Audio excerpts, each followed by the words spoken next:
Well, the U.S. Navy has reportedly dropped its requirement that recruits have a high school diploma or a GED. This decision comes at a time of recruiting issues for the U.S. military after it reported that the Navy had missed its recruitment goals by more than 7,450 sailors in just 2023. The reason for the recruitment drought spanned from the lack of qualifying individuals because of drugs, obesity, mental health issues, and the massive amount of DEI spending, as well as, well, the laziness of Gen Z. And has something to do with it. Join me now to expand on the details, campus reform correspondent and student at the University of Florida, Emily Sturge. Emily, nice to see you. Always great to see you, Steve. When in doubt, just lower the standards. We don't have enough people, lower the standards. I hope they don't do that for doctors and dentists anytime soon, but they might, because that seems to be the plan here all the time. Just lower the standards, right? Seems like that's always what the left is pushing. And the Navy's recent decision to eliminate its high school or GED requirement is a troubling indication of this widespread lowering of standards, lowering of expectations, which has led to the recruitment crisis within the military. This will have detrimental effects on the readiness and effectiveness of our armed forces, and it's crucial that we uphold and maintain the highest standards in our military to ensure that we attract the most qualified and most capable individuals to serve and defend this nation.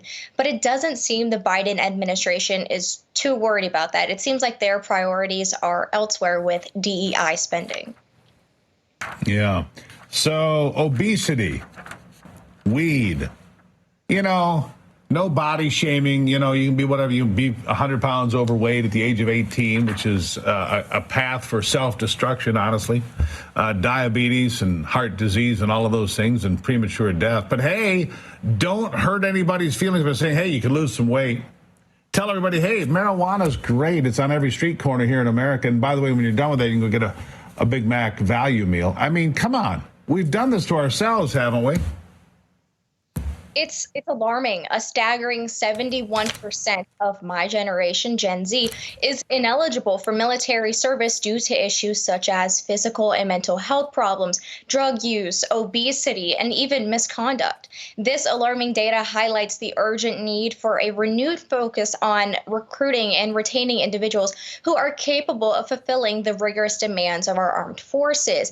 It's alarming that I think it's only 23% of young Americans even meet the standards for the Army. Those are alarming numbers, and that has led to the recruitment crisis within the Navy, the Army, and the Air Force. All of those branches failed to meet their recruitment targets in the previous fiscal year, which is underscoring a concerning trend in securing qualified candidates.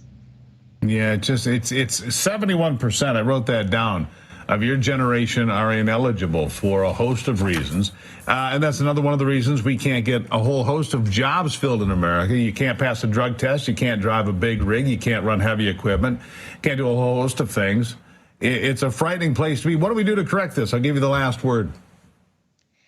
Well, we've seen in our universities after COVID, we've seen lowering of expectations in the classroom. This is something that needs to be handled. But another major issue is the decline of patriotism among Generation Z. This is posing a significant obstacle to military recruitment because Americans, Gen Z specifically, is being taught in classrooms, K through 12 and college campuses, that they shouldn't be proud to be an American. They're being taught history through the lens of America is racist, and through all of our historical wrongdoings, we're told that we're living on stolen land and that we shouldn't be proud to be an Americans. So it's not rocket science. It makes sense why so many members of Gen Z feel a diminished sense of pride in our American values and in our country. We need to see a renewed focus on promoting patriotism and American values among young people, especially in our education system. Don't disagree. How many national anthems are there again? Oh, never mind. That's rhetorical. Emily Sturge, thank you as always. Thank you so much for having me. All right, up after the break. President Joe Biden observing Ash Wednesday, yet his administration fights for unlimited abortion rights. Joining me to discuss this insanity will be the president and CEO of 40 Days for Life, Sean Carney, up next on ABL.